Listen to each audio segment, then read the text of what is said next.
Okay, welcome to the Small Business Briefing with the Small Business Association of Michigan. I'm Brian Calley, President and CEO of this awesome organization that exists to advance the interests of small business owners all across the state.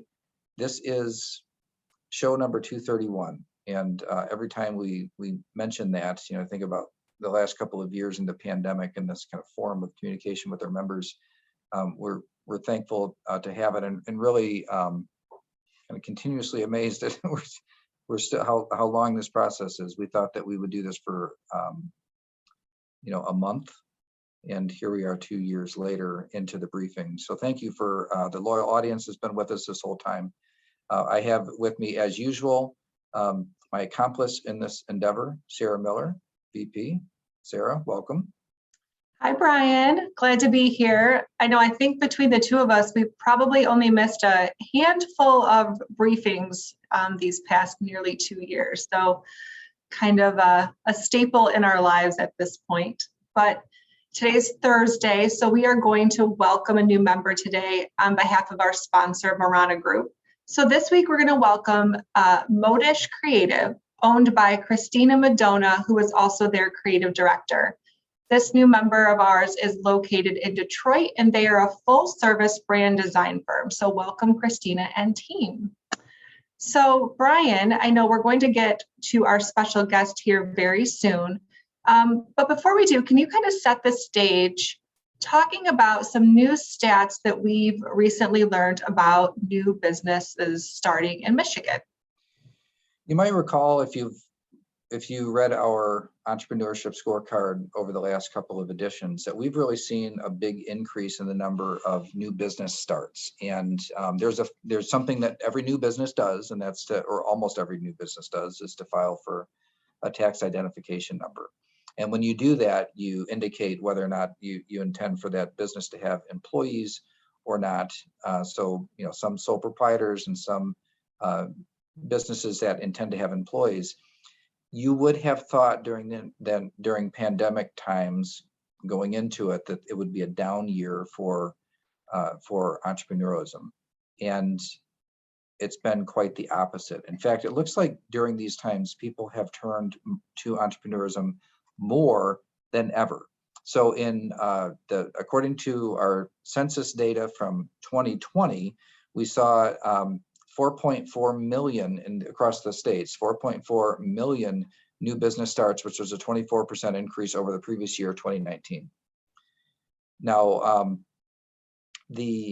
what's even more incredible than that is that in the year 2021, it is 23% higher than the 2020 levels. So we've seen back-to-back increases, and that's a total of 5.4 million new business starts. So it's a really exciting time for entrepreneurism, and there's a lot of different reasons, I imagine, why people have chosen to go into business and to and decided to do it at this time. And something that we've really reflected a lot on at the association. I thought that I would also point out that the stats say which lines of business this surge in new business starts has been concentrated in. The biggest areas in 2020 were in retail, transportation, warehousing. In 2021, the fastest growing sectors were in transportation, warehousing, utilities, real estate, and accommodation and food services. Those were the hottest areas for new business starts in the year 2021. Now, what is interesting to me about this is that if you look at all the economic development type of work, and everybody is so concentrated in economic development world on Silicon Valley and what's the next high tech whatever. But if you look at the energy and entrepreneurism, it's the reason why we're so adamant that the government shouldn't pick which sectors we're supposed to be in, but instead create a great environment for those sectors and everybody else, a great environment for success for people who want to go into business and have this be the best place to do it. The other thing that I would point out, I've been given nationwide numbers. We have seen huge increases in Michigan as well. I don't have the 2021 numbers for Michigan specifically yet, We'll cover that on a future show. But we know 2021 it was way up, and 2020 it was way up, and 2021 we expect it to be the same. But report published by Lending Tree found that in the 10 metro areas that had in the United States of America that had the fastest growth, 9 of the 10 are in the South. So it's one of those things. We look at labor force participation rates and some of the challenges that Midwestern states like ours have been facing.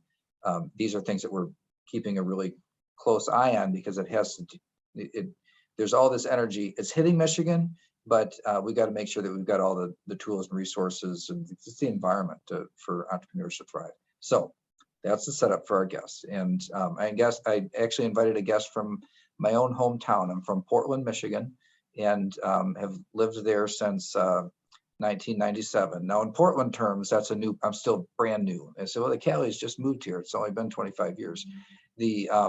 But so it's, it's a town where the family's been around for a long time. Great, wonderful community. Tanya Schneider decided to start a new business called Courageous Coffee in Portland, and it's right in the downtown area. And when I walk the dog, my wife and I and my daughter walk the dog almost every day. We walk right past her place each evening, and it's a pleasure to have you here with us, Tanya. So maybe just first of all, tell us about your business. Courageous Coffee, the name of it tells us something, but just in terms of the scale and the scope, the type of service that you offer. Hi, thanks so much for having me. So I actually launched my coffee roasting as a hobby several years ago. Actually, I've been roasting coffee 12 years ago. And I was very blessed because I started off it just for friends and family and then farmers markets, and it just really grew organically. I actually was an executive assistant at an electric company, a local electric company.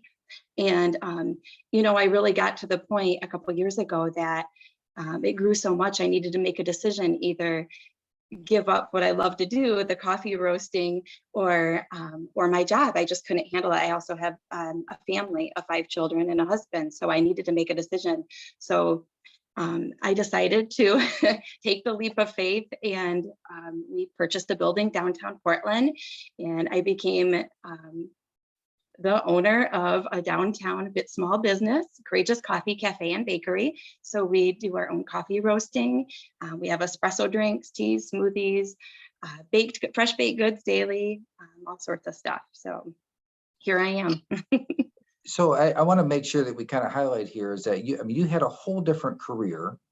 Yeah. Where you were working for somebody else, steady paycheck, and you gave that up to the security of that up to really go after it. And let's talk about timing. When did all this happen?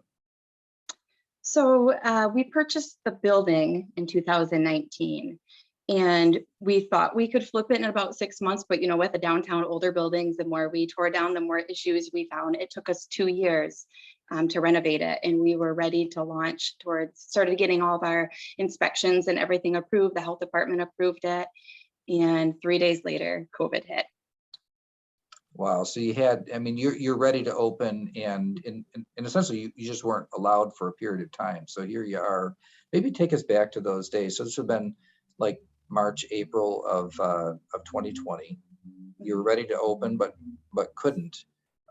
Were you in a position where you could do some things remotely, or take out or whatever, or was it really just a waiting game? We were able to launch. We received all of our approvals to go ahead and open. And I had all my employees all trained and hired, and so we were able to launch, but it's not what we expected. We thought we could just open our doors, have a soft opening, have a grand opening. Everything changed once the pandemic started.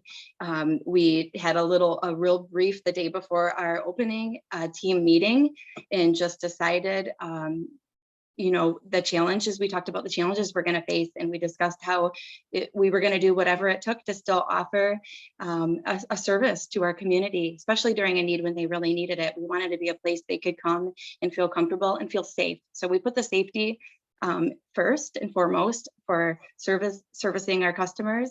But we launched anyway. Unfortunately, we had to shut down all the seating, the dine-in, but we were still open to takeout only, so people could still come in and we could get them their drinks and baked goods to go. And so here we are. It's been, you know, a couple calendar years have torn off since then, starting out 2022. You're still here. How's it going? It's surprisingly, it's going very well. We were terrified at the beginning, but you know, Brian, we talked about the fact that failure was not an option for us, and we were going to do whatever challenges came. We were just going to move forward, do the best. That's all we could do, and we're still here, and we're so grateful to our community because they showed us so much love and support through the entire time. And I also have to thank my employees who stuck through it too. They could have took off and said, I don't think so, they'll go somewhere else, but they're still here. They're great. They're my lifeline. I couldn't do this without them. And our doors are still open. We're very thankful for that. It wasn't easy, but we're still open.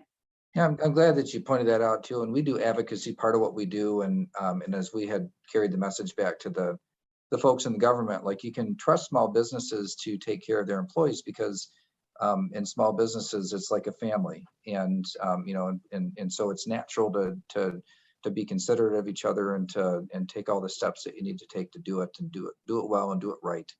And so I'm thankful to see you're still have made it through some tough times, and that attitude of whatever it takes, failure is not an option. And you said, you know, in the beginning, you said terrified. Actually, it's a very common thing I've heard from entrepreneurs as well. At the beginning of a new endeavor is terrifying. And yet here you are and making it. So thanks for joining us. Really appreciate you telling your story and helping to illustrate these statistics, you know, to bring it home that these are real people creating real opportunities in streets all across our state and all across the country. Oh, you're very welcome. Thank you so much for having me. All right, Sarah. Now I thought I might mention too, on Monday we'll cover our most recent small business survey, and one of the things that kind of piqued my my interest there, like this idea of like failure is not an option. We asked this question in our survey about what people expect. You know, what are the prospects for your business in the next 6 months, and then we ask, what are your prospects over the long term? You know, and it's a matter of whether you're confident or pessimistic.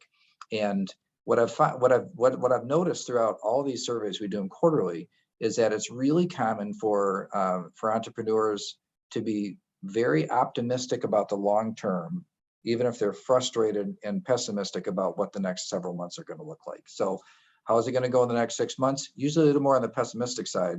How's it going to be after that? It's, you know, there's a lot of confidence because there's an attitude of whatever it takes, I'm going to do it, and therefore it's going to work, and one way or another. Yeah, I love that we're tracking that data, and I think we'll have some comparison graphs to maybe share as well when we launch the survey. But I love Tanya's story.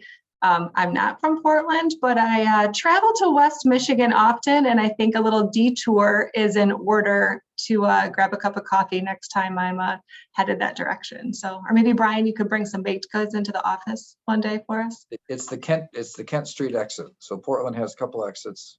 There's but it's, you know, back, I remember years ago right on Kent Street, and Tanya's business is just around the corner from Kent Street, but but years ago there was a little kind of bakery and coffee shop that was very popular and did really well. It's called Cheeky Monkeys, and it was just a great place for the community to gather in. And since the owners of that business had gone on to do other things, that type of place where the community can just kind of gather and hang out. And obviously we're still in COVID world, so it's not like it was before, but it's a really important spot. So yeah, it's the Kent Street exit in Portland. If you wanted to stop by, you get to the downtown area, and it's on Bridge Street, just around the corner from Kent Street.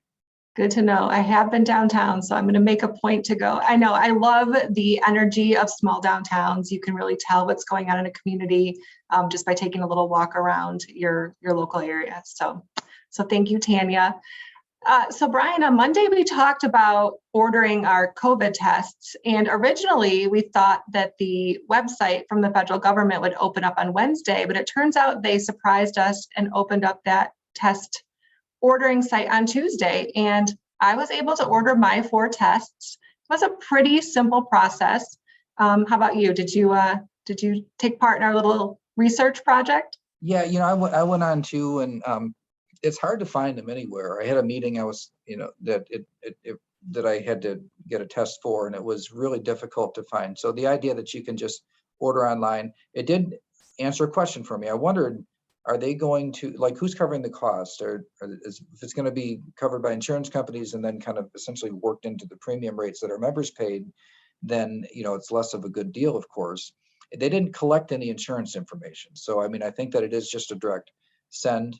It's being handled by the United States Postal Service, which is actually kind of a boon for them. I mean, if you think about the number of, they're not doing it for free. The Postal Service is kind of kind of an independent agency within the federal government. And so, I mean, this will be a huge project for the Postal Service, and their financials have been in bad shape anyway. So it's kind of an interesting side story here that this is a massive job given to the Postal Service.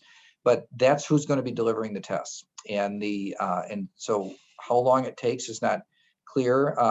It is limited to just 4. So, like, I've got a family of 5 at my house, so I don't, I'm not sure who doesn't who doesn't get a test, but but it's just the idea of having them on hand in case you need them.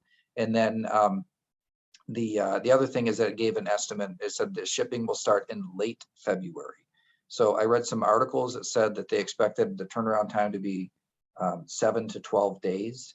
And but this website that you can, or we think we shared the link before on the previous briefing, that it would, the message I got back after the order was that shipping wouldn't start for a couple of weeks. Right. You said late February, but they'll ship in late January. So I'd expect maybe early February, we'll start to see them. So I have a family of 3. So combined, we have enough tests for everybody. If I can spare one, I won't stockpile. So now,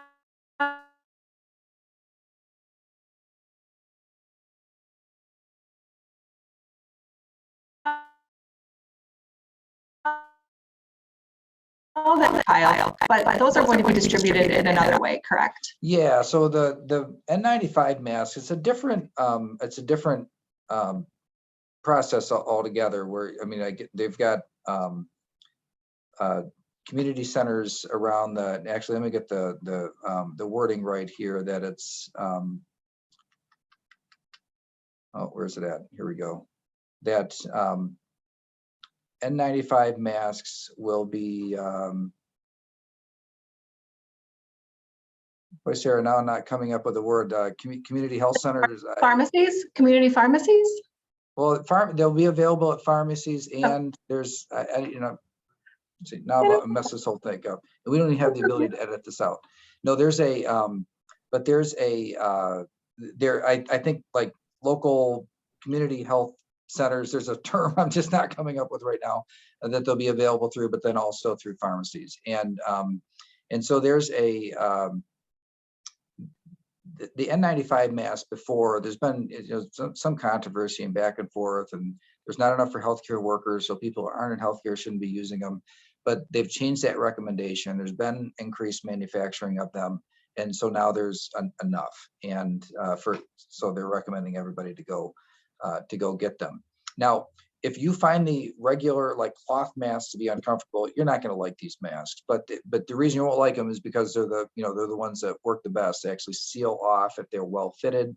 They seal around so that it filters out basically 95. They call them N95 because it filters out 95% of the particles, as opposed to the cloth mask, which is less efficacy.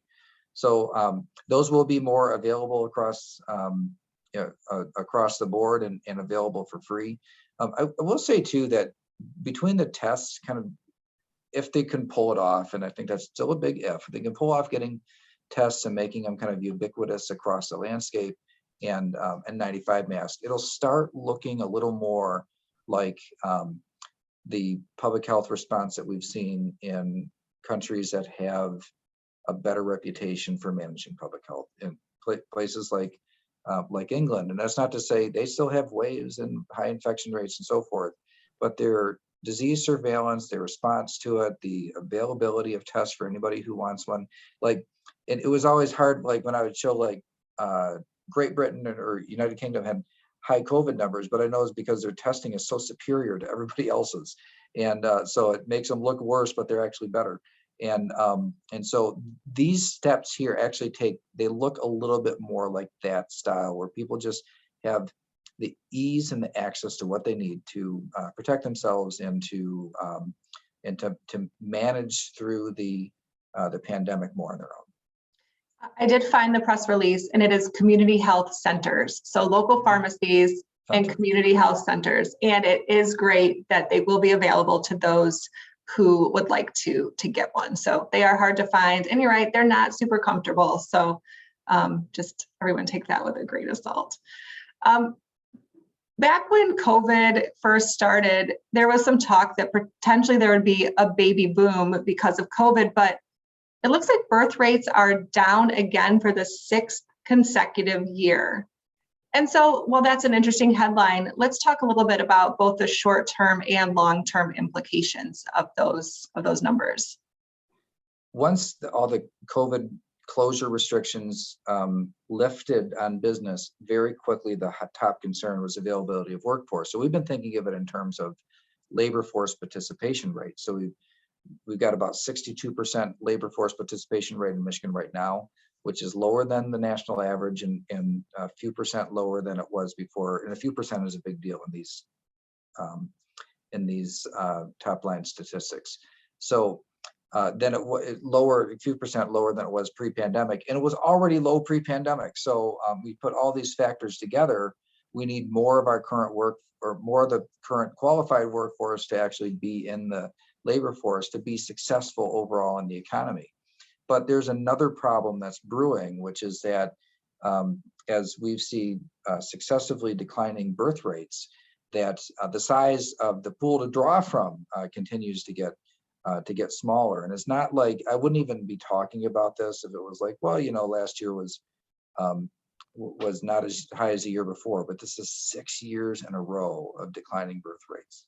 And so it really does start to add up. Like, you cannot turn population changes on a dime. And there really, what do you do about that? Well, I mean, I think there's more automation in our future. There's a lot of changes that will have to happen. But I think we have to kind of really understand and prepare for the fact that the labor force challenges that we're experiencing today are going to get more difficult in the future, not easier. It's not like we're not like right around the corner to things turning around in that front. I think it's going to be a real slog for a very long time to staff up. And 5, 10 years from now, we might look back and say, remember when it was as easy as it was in 2022? It's hard, but it might get harder in the future. So just to put that on the radar screen, labor force participation rates and a lot of policies to support that, key area of focus for us. All right, we'll definitely look to continue reporting on that, probably measure some of those metrics in our scorecard report as well, and talk more about the implications. So yesterday morning, I was reading a little bit about the potential GM deal, and we have some details kind of trickling out there. Can you talk a little bit about what's happening? Economic development has been in the news a lot lately. So there was a package ran through the legislature. The first deal that they were working on was for General Motors. And while it's not written into legislation, it was clear. People realized that they had a couple big deals in the mix, and some details are starting to come out in terms of where those are at. So first one, Lake Orion, so Orion Township, that area in Oakland County, kind of the northern part of Oakland County, There already is a General Motors plant. They approved a 12-year property tax abatement, 50% abatement, which would be a really clear indication that that's one of the sites where they're going to do the big, probably $1 billion+ investment. And then, excuse me, lose my voice already. The in Delta Township, just outside of Lansing, is the other place where there's a lot of noise churning. That's where the expectation is, partly because they have a lot of land there to put a factory. So on the economic development front, we talked about that in late 2021, that these things were in play, and the legislation passed. The deals appear to have been made. The wheels are moving. Lansing area, Delta Township, Northern Oakland County, Orion Township look like the two most likely places where you'll see these multi-billion-dollar investments. All right, now 2022, it is an election year, and here we are, January, and the first candidate has officially filed signatures here in Michigan. So who is this candidate, and what can we expect going forward? So there's a primary every year on both sides, and the Republican, I mean, every 4 years for Republicans and Democrats. And on the Republican side, there's a bunch of candidates, like a dozen of them that have announced. Actually, I think it's more than a dozen now. Most of those will not make the ballot. You have to collect signatures between 15 and 30,000 signatures. The first candidate to do so is Garrett Saldano. He's a candidate from the Kalamazoo region. He was a chiropractor, and he collected signatures for that Unlock Michigan petition that repealed some of the emergency powers that the governor had used earlier. So obviously very experienced in collecting signatures. So I guess I'm not surprised that he's the first one to collect and turn in signatures on any person on either side of the ticket. And I think it was around 20,000 signatures. So that's the first step in qualifying for the ballot. So you have to collect signatures. If you get enough valid signatures, then you're on the ballot and you're off and running in the campaign. So this feels like a new phase in the process. Obviously, we know there's going to be a campaign this year. This is the year when almost everything is up, but the first candidate is actually filed. And now, what can we expect from all these Republicans in terms of, like, when will people begin to file, and how long will it take to kind of shake down to our top contenders? I think that'll start to take shape over the coming months. There'll be a filing deadline that comes in April, so you know that who had to file by that point to qualify. So, those who can hit the threshold of actually qualifying for the ballot, getting enough signatures. And by the way, getting 20 or 30,000 signatures is really, really hard. I don't know that it would be obvious how hard it is. I've done it before. I tell you, it's really, really hard. And so that threshold will weed out some. For some that won't qualify because they can't get the signatures or are organized, have enough volunteers, so forth, to get the signatures. So so really by mid-spring, we'll know kind of who's in and who's out. I think there'll be multiple Republican candidates that are lining up for the for the chance to take on Governor Whitmer, and probably, I think probably there's 4 or 5 that will be able to transition from this, declared candidate to qualified for the ballot status. All right, and speaking of Governor Whitmer, will she face any opposition from her own party, I should say? Yeah, and in the primary, I'd be really surprised if she faced any serious opposition. She has been a prolific fundraiser, both on the hard dollar and the soft dollar side. So the campaign account has raised a lot of money. The corporate accounts that you hear those in the news, dark money and so forth. Republicans and Democrats both use those things. And our governor, that the fund that she kind of raises money for is another $6.5 million. So it's hard for me to imagine anybody on that side taking her on in the primary, at least nobody serious. So I think that she'll sail through her primary, and Republicans will come up with a candidate, and there could still be some other candidates that get in. It's almost too late, but it's not too late yet. So I wouldn't be terribly surprised if in the next 6 weeks or so, we saw another candidate or two jump in, but we're getting pretty close to when the door will be closed on opportunities for others to join. All right, well, of course, we'll keep everyone updated on that whole process. That is all we have for you today. We'll be back here on Monday. We'll talk again about data and looking at infection trends, and hopefully we'll continue to see a downward track. And then we'll also talk a little bit more about the survey that Brian mentioned earlier in today's show. So have a great rest of your week. See you on Monday, everybody.